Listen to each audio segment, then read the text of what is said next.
Oh my God. What did we just witness? Monday Night Raw, live in Barclays Center in Brooklyn, New York. I don't even know what to say, what to do. I don't know. I don't know how to think. So tonight we end off Raw with probably the best segment of the year so far. Randy Orton explaining why he did what he did to Edge many weeks ago. I mean, I don't want to start from the beginning. I think it's best for me to start here at the end, and then I'll start at the beginning afterwards. I just want to give my thoughts on what I just saw. The fact that Randy Orton did what I hoped he would do. I mean, again, I got no ill will towards Beth Phoenix. I'm just saying the fact that she needed to get RKO'd to sell this story a lot better really made this story, honestly, the best storyline on Monday Night Raw. Randy Orton, without a doubt, is my favorite heel of all time right now. Like right now, he's the best heel in the business. I don't care. MJF is not on his level. I'm sorry. I can't sit there and agree that MJF is better than Orton in this role. I can't do it. No. MJF is beneath Randy Orton. Randy Orton is above MJF. Randy Orton told us why he did what he did. I thought it was going to be a real dumb reason. Now, what I got from all of what happened, well, from what he said, was basically saying he did what he did to Edge to prevent him from wrestling full time. Because he feels that if Edge goes back to wrestling full time, that Edge is going to be like in a worse state than what he was when he retired 9 years ago. He feels that Edge is going to end up either in a wheelchair or worse, dead, if he continued to wrestle nowadays. So Orton felt the need to put Edge down for good, or try to put Edge down for good, in order for Beth Phoenix to keep her husband able to walk and be alive and be well. And also the daughters get to keep their father in good condition as well. So, and then Randy Orton in the end blamed Beth Phoenix. I'm just saying this off the top of my head. I have no notes. I am not reading anything. I'm saying off the top of my head. He's saying that it's Beth's fault because she kept pushing Edge. That if Edge was a drug addict, she would be giving him drugs instead of stopping him and helping him get better. If he was an alcoholic, she would give Edge a lot of beers to drink throughout the day. Randy Orton is so damn good at what he does. And the fact that he's like, truth hurts, don't it? She slapped him in the face. He threw the microphone down in the most realistic way possible. Very angrily,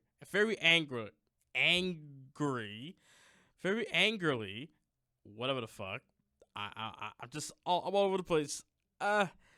He did it in a very angry manner. And then he didn't even say it on the microphone. He just mouthed it, and I read his lips. He's like, "You're a bitch." And then she kicked him in the gut very lightly, but then he got her with an RKO, and that was it.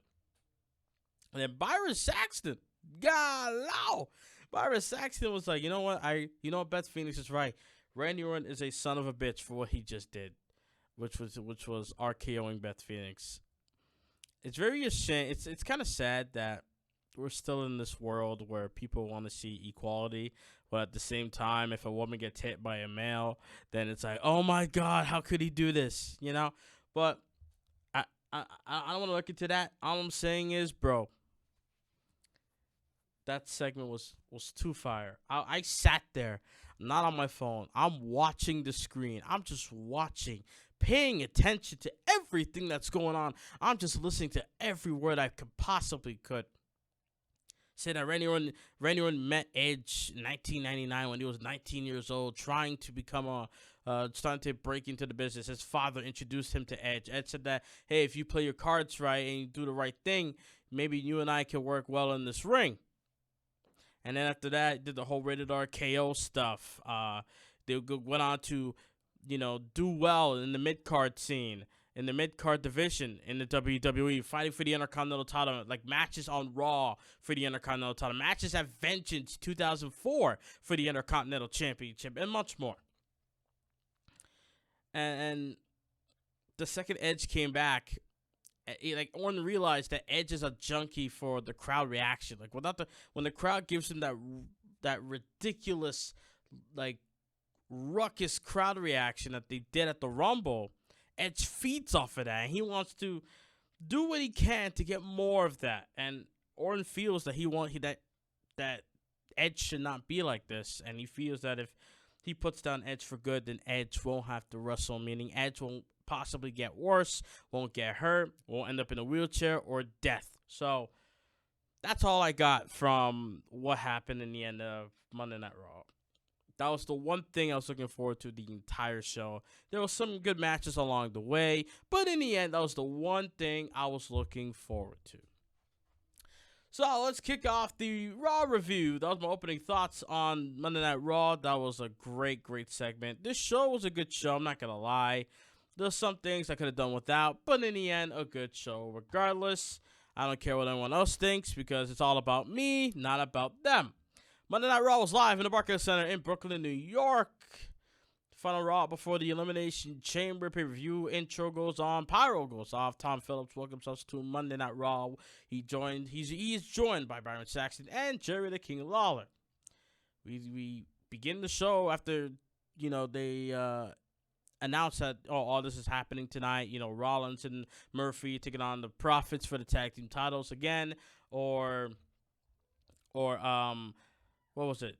The 24/7 title being on the line, and Aleister Black would take on AJ Styles, which was not the case until after two certain matches. Liv Morgan taking on Ruby Riott. Baszler debuting on Raw against Kairi Sane in a mediocre match, I'm not going to lie. And a tag team match between Mysterio and Humberto Carrillo against Angel Garza and Andrade, and then Beth Phoenix coming out to give Edge update, which she kind of did not give an update. But then again, Randy Orton did interrupt her, so she didn't really get a chance to explain the update. So, yeah, I guess you got that there. So how Paul Heyman comes out, he does his normal stick with Brock Lesnar. Brock Lesnar stands in the ring, and he does his, he just does what he does. Paul Heyman goes on saying, he apologized and says it's their job to come out to hype up WrestleMania tonight. And this is the most loaded WrestleMania in history, which I literally listened to that, and I'm like, really? Like, I don't believe it, but I'm like, really? Is it really the most loaded WrestleMania of all time? I don't think so. I think WrestleMania 17 had the best match card. I don't know. Then again, I might say maybe WrestleMania 19 had a better match card, or maybe WrestleMania 18. Yeah, I think WrestleMania 18 had a nice match card itself. I don't know. Either way. I think WrestleMania 34 had a great match card, but they just undersell it like hell. I don't know how, but they did. So yeah, but the main event is a sham. Fans boo. Heyman says everyone knows it. They want to sell you on Drew McIntyre, but Drew is a hyped up fraud. Fans boo. Heyman goes on about the Royal Rumble match and what happened with Drew eliminating Lesnar, bringing up the fact that Ricochet low-blowed Brock Lesnar, which led for McIntyre to eliminate Brock in the Rumble match, able to capitalize on a bad situation for the champion. So then he later on called McIntyre a stupid big bitch that's going to get squashed. He yelled at the fans, "Don't boo him, don't boo me." And then McIntyre comes out. I'm like, oh shit! All right, here we go. And he came out. He didn't come out wearing normal clothes, like, casual clothing. No, he came out in his ring gear. I'm like, oh shit! We're about to have a fight. McIntyre got in the ring, went straight to the Beast's face. He just went face to face with Brock, and then Brock's like, no. We got WrestleMania in like 30 days. We good, Drew. We good. We don't need to do this now. And then he's about to leave the ring. He runs after McIntyre, but McIntyre immediately caught him with a Claymore, and I popped. I was like, oh shit, like that. Just caught him with the Claymore kick with ease. So after that, I was like, oh shit, and then Brock Lesnar's Brock Lesnar's face, his facial expression told the story. It was like, I was like, he looked at the crowd like, oh, y'all like that, huh? Y'all like that shit, huh? I wait till WrestleMania. Actually, you know what? Maybe not even WrestleMania. Maybe next week, or the week after that. I don't know. You'll see. So that was pretty much it. And then Brock was slowly going up to the ramp, and then McIntyre came back at the stage and caught him with another Claymore. And the crowd popped for that one. I was like, oh shit, he got him again. And then the crowd chanted one more time, I think. And then by the end of it, he hit him with a third Claymore. Crowd chants, holy shit. McIntyre stands over Lesnar, and he yells at Lesnar for a bit. And then he grabs the WWE title, and then he later on points at the WrestleMania sign as his music plays off, and we go to commercial. God, then that was an explosive way to have McIntyre make a statement over the Beast Incarnate, the best Universal Champion of all time, the WWE Champion, Brock Lesnar. After that, we had a Raw Tag Team title match. Now, this part sucks because I'm in the studio at school, right?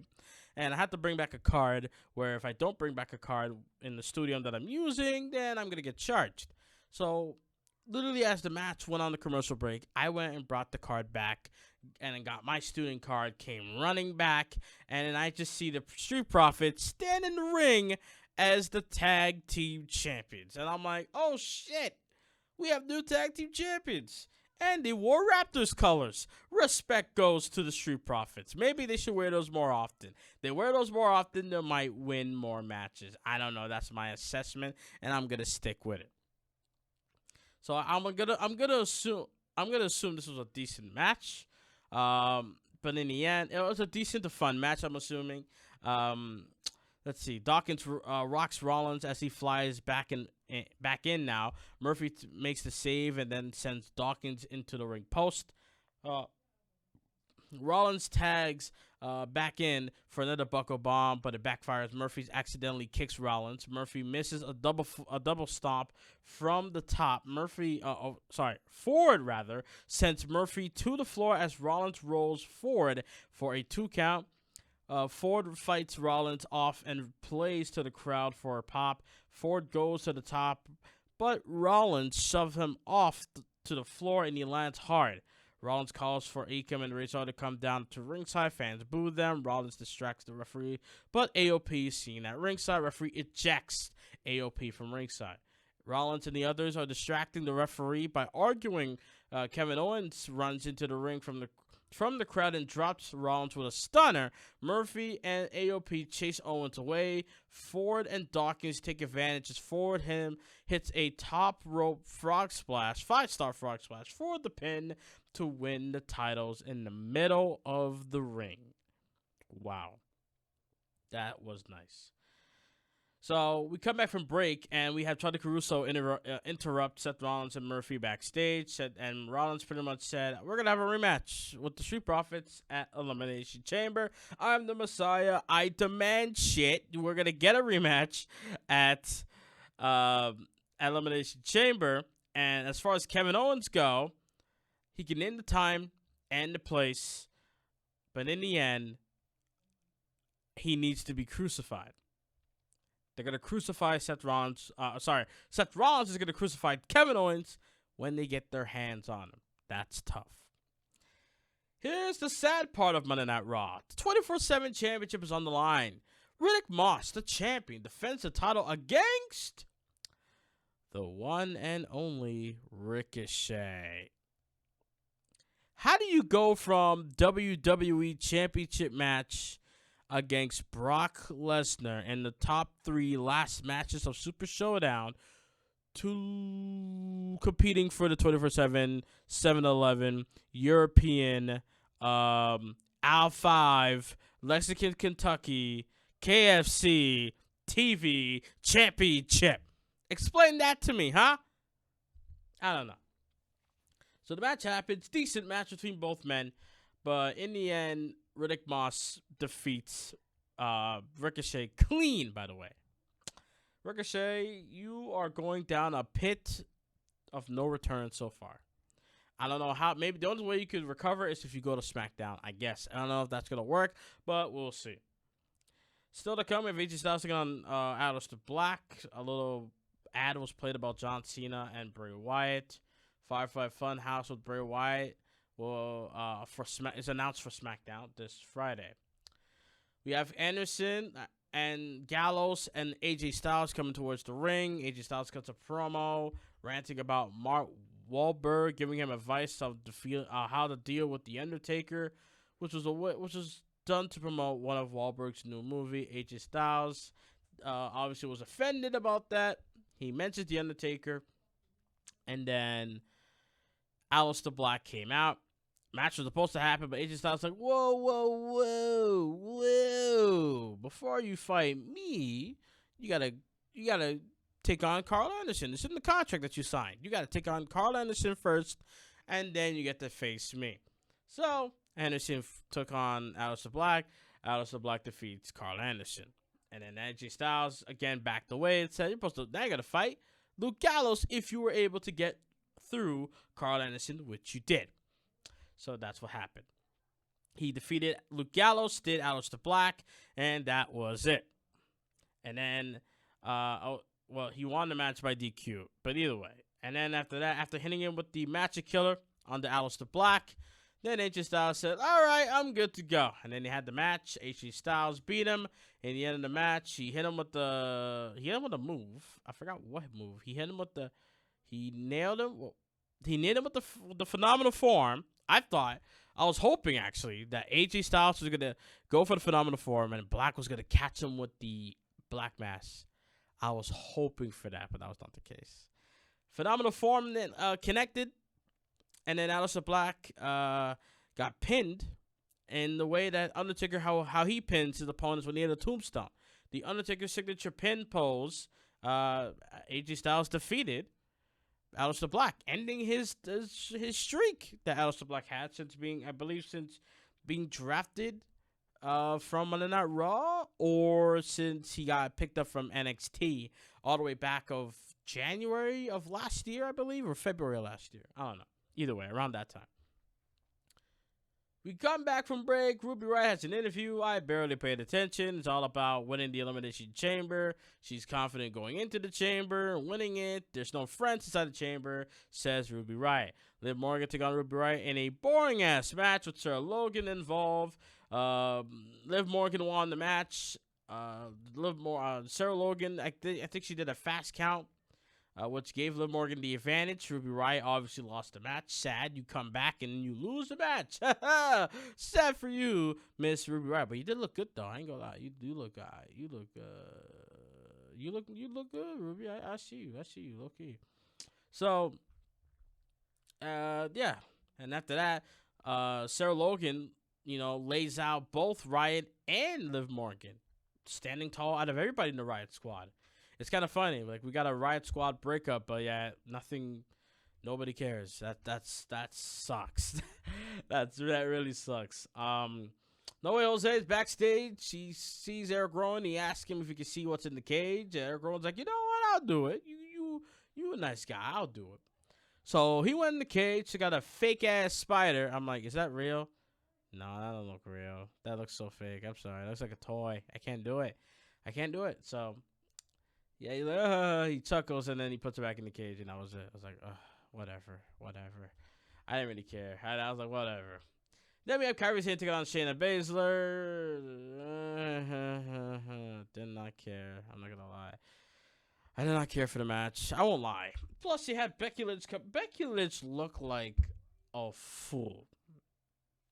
If you saw it on my Twitter, if you even watch Raw, you know what I'm talking about. She was wearing this puffy, big red or orange, orange. It was orange. Big orange-ass jacket with sunglasses, looking ridiculous. And I'm like, is this supposed to be the man? What happened? What happened to the man? What happened to Becky Lynch a year ago? What happened? You fell off so badly. Holy shit. I'm glad Shayna Baszler's here because she's actually legit. Unlike you, Becky. I'm sorry. I'm still a fan. I'm just not digging what you're doing right now. Simple. So Baszler wins the match. The match started to get good a bit after the commercial break when Becky Lynch came out. And then, yeah, that was pretty much it.